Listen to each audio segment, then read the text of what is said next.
of the Savior 6 Racing League Season 1 Championship. And we are here at the Marina Bay Circuit for the Singapore Grand Prix. Thank you so much. Live tonight, I am going to try to give you the best show that I can, and I am joined today by Austin in the commentators booth. Great to have you here, and great to be alongside with you. Of course, I talked to you today, and I got the opportunity from you today to commentate, and I can't wait to get started. Yeah, glad to have you in the booth with me here today. Somebody who kind of knows a little bit more what they're doing about the broadcasting. I'll try to help out where I can here. But yeah, good to have you here. We're going to have a full qualifying session here, followed by a 50% 31-lap race here today. Definitely going to be an exciting one here. Under the lights. Looks like a dry qualifying session as well. So some fun times seeing the driver's pace here. And running on board of Vapor Hayden around here at the Marina Bay Circuit, which is a 5-kilometer-long track with 23 turns in counterclockwise, 14 to the left, 9 to the right, and we should be looking at times probably into the mid-135s hopefully today, at least in qualifying pace, and more so looking into the 140s in terms of race pace, as we're about to see I'm used to some of my Vapor drivers and some other commentaries, but Vapor Hayden is about to begin a lap coming under the bridge section, coming into the final sector of the lap. A little tricky area as he is just warming up his tires, getting ready to go. Riding on board with Hayden as he starts the lap here at Singapore.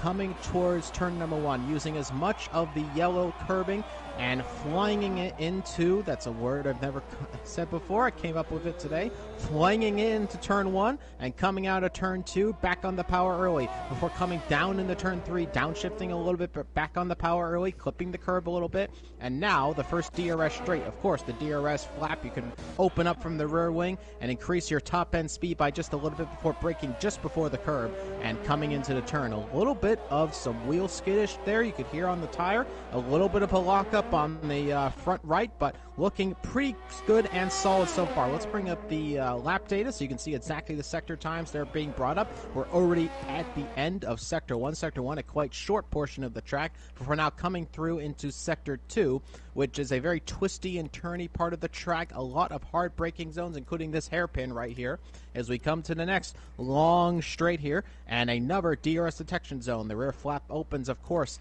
his ERS and hot lap, deploying as much of the battery energy out of the ERS system in these Formula 1 engines, these V6 turbo hybrid engines, giving as much power as possible through all of the turns. And he is coming out of the second sector now into the third sector. A little bit of a shorter sector, this one, coming through the underneath bridge section and now coming towards the end of the lap. Let's see what Hayden can do. Coming around the penultimate turn, keeping it out of the wall just about. Looks like he may have tapped it a little bit. Coming across the line, and the time is going to be from Vapor Hayden to 1:35.6, and that is the pace-setting time so far in the session. Yeah, we have Sohan coming across the line. He is currently on a valid lap. Sector times are about 2 or 3 tenths slower, so I'd imagine he's right behind Hayden here. Probably about 3 tenths down. Oh, bad sector 3, actually, so lost quite a bit of time in that final sector. Definitely a very rear-limited circuit on the tires here. Slow turns, needing to get a lot of traction down to get out of those corners. Similar to Azerbaijan and Baku, a lot of slow corners in respect to a very high-speed circuit like France, where you have a lot of flowing turns at high speeds. Definitely the rear tires will go off here, or before the fronts. These softs, they won't matter too much here in the qualifying 1 session, but qualifying 2, it'll be interesting to see the driver's choice of tires, because these softs only last about probably 6 laps before they start really starting to fall off. 9 or 10 laps till you start getting to puncture territory. But yeah, the drivers all on softs here, obviously, in Q1. But Q2, it'll be interesting to see who's going out on the medium tires versus these soft tires. Right now, it is a 1-2 for the Vapor drivers. Vapor Cobalt setting a 1:35.1, a pretty decent time from him. And I believe we just saw somebody go up into the 4th spot there. That is a Ricky Star underscore going for 136.2, and that puts him 4th fastest. The moment Purple Catfish has gone 5th fastest. That's put down J-Stee down to 6th, a driver who was at 4th fastest earlier on in the session. And Brogan Morris YT has gone into the 7th spot at the moment. A lot of drivers in the pit lane going for a bit of an outlap before actually setting their lap. Right now we're on board of Pocket Dog, who is on a lap of his own in the Haas car, having a bit of a snappy rear end right there, having to overcorrect the car a little bit. And there is a yellow flag somewhere on track. That looks to be an Alfa Romeo or a Racing Point driver. They may just be slowing up a little bit. And now we're about to see Pocket God set a lap time coming into the final turn. And let's see what the time is going to be. It's going to be 8th fastest, so 139.6. And that is probably not going to be good enough to make it into the next session as times start to come onto the board. He's going to have to improve that a little bit if he wants to make it into the next session. Of course, the top 15 drivers will be making it into the next session. So only 16th, 17th, and 18th will be eliminated at this point. And we just saw another driver go into the 7th spot, and that is Owen Wilson with 137.2 of his own, putting him 7th fastest at the moment in the Alfa Romeo Orland car.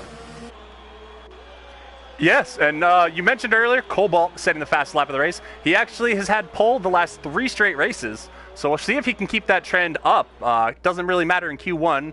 Should be a safe time to get through, but we'll see what he can do as the session goes along. One of the faster drivers we have in the qualifying. Only one race victory though to his name. So, and Walker was coming around for another lap, and he immediately invalidated. Unfortunately, he used a bit too much of the curb coming out the exit of his outlap, and that immediately invalidated this lap. So Walker has come out to no avail to his current lap. He's going to have to go around again, charge up that bat if he so chooses. Of course, Q1, drivers probably not too worried too much about their tire life. They may just throw it to the caution to the wind and just say, forget it. Let's just see if I can get into the next session. So it's not too bad for Walker. He doesn't have to worry about these tires being wasted, but of course it is some time wasted on track, and he's going to have to go around again and see if he can set a faster time.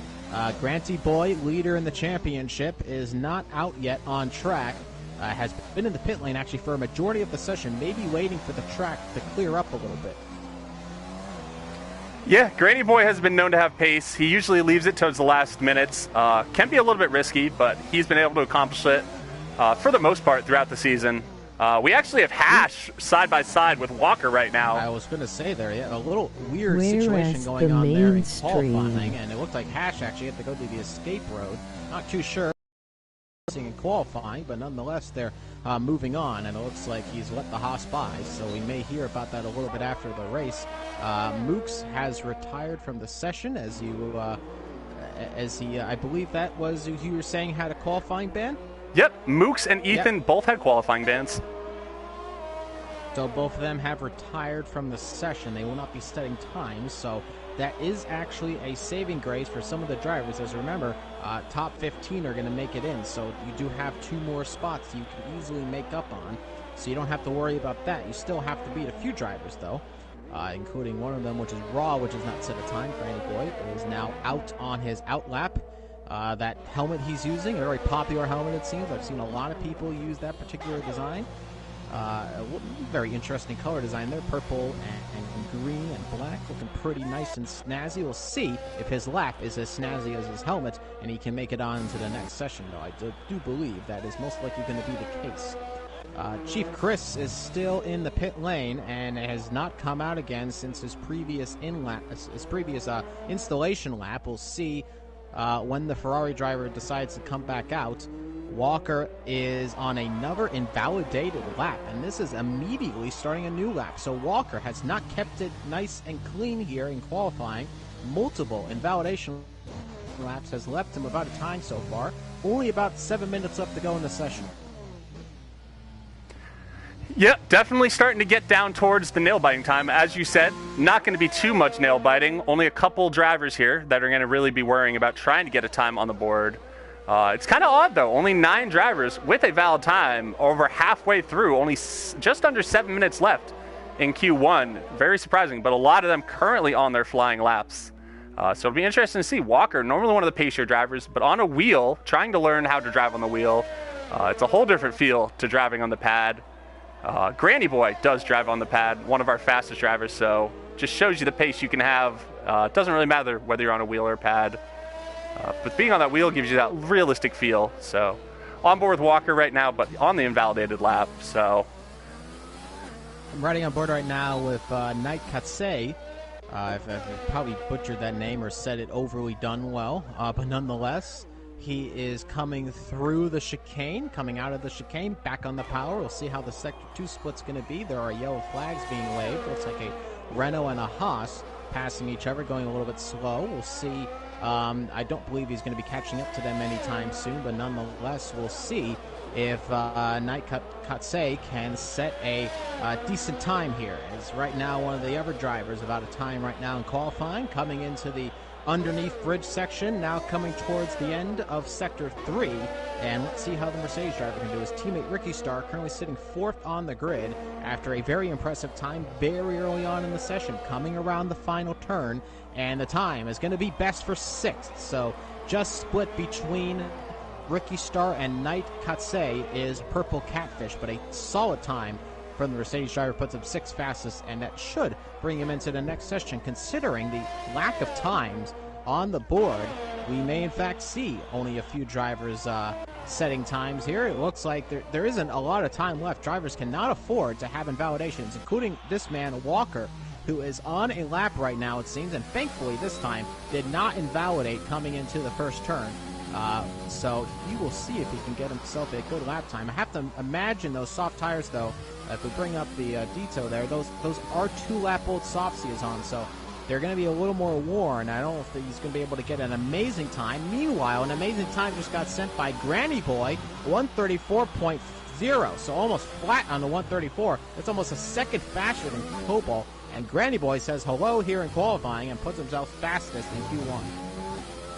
Yeah, Granny Boy did have qualifying struggles last week in Italy. Unable to get a valid lap on the board in Q2. Ended up getting knocked out in Q2 for the first time all year.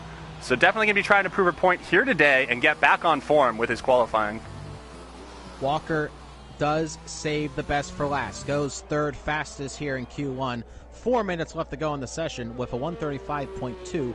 Should very easily put him into the next session. The Vapor driver is now split between by the Williams.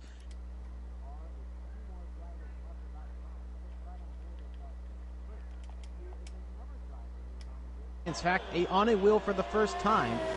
Probably didn't choose the best track to do it on here in Singapore. A lot of walls to possibly hit, but we'll see if Chris can put it all together here for a good lap and put himself into the next session. Coming into the hairpin right there. Actually a pretty nice entrance into the hairpin. Back on the power pretty early on, and no wheel spin from him, so it's looking like a pretty tidy lap. We'll see if it's a fast lap, though. You can see he's maybe a little cautious, and a lot of caution in the corners. I was going to say cautious, and it may cost him a spot in Q2. Yeah, definitely a little bit scruffy right now. Still finding the rhythm, finding the turning points. But that's all that's how you get better. Practice makes perfect. Absolutely, and he is going to finish off this lap, at least get something on the board, but it's very cautious for Chief Chris. He is going to go, however, 13th fastest ahead of Ross, so he is ahead of somebody, and he is currently into Q2. So there's not a lot of times on the board still. A few drivers about times. Hash does not have a time yet. He's currently on an outlap, 2.5 minutes left to go in the session. Prince is in 16th on an outlap. 2.5 minutes left to go, and a little further back of 2.5 minutes left is, a little further ahead is King Caesar, who is coming around for a lap now. Has started it, coming into turn 1. Let's see how the Racing Point driver fares coming through the first couple of turns. This is really the danger zone in terms of getting a valid lap here, and thankfully he keeps it all nice and smooth. He's got a Haas ahead of him. Now that is Brogan Morris on an outlap, and I don't know if Brogan's totally aware. It looks like he's given a little bit of slipstream, and ooh, that was not the cleanest of let-bys by the Haas driver. and I wouldn't be too happy if I was in the cockpit of the Racing Point. A little sloppy from Brogan, not really giving the Racing Point the best way to go through, but nonetheless, he did let him by. We'll see if that cost him any time in the first sector. Raw is in the pits, I just want to say. He went out on medium tires in Q1 for some reason, but he's in the pits. He will not be improving on his time. So he stays at the moment 14th fastest with 3 drivers left to go. Set times. We'll see if he gets knocked out here. It is possible. We'll have to wait and see. Hash is on a lap. Let's ride on board with the AlphaTauri driver who is coming through Sector 2. A little bit of overcorrection there. May have broken a little bit too late into the turn. Now coming into the hairpin. And cuts back into the apex. Well, back on the power, out of the apex, back on the DRS. And using as much... Oh. Caesar's crashed. Caesar is not going to set a lap. He has wing damage, massive wing damage. There it is, and it's on the left side of the car, and there's a whole bunch of elements missing off of that car, including an end play. And as you said, King Caesar is not going to be setting, and if he is going to set a lap time here, it's not going to be an impressive one. That is a saving grace for drivers like Chief Chris sitting in 13th. That is going to help him more so get into the next session.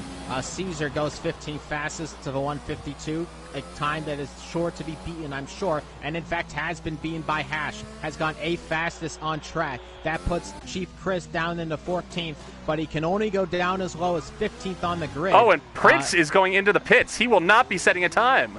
And he had an invalidated lap, I believe, may have been the situation, but as you said, there it is. Prince into the pit lane, and Chief just squeaks by on his first race on the wheel.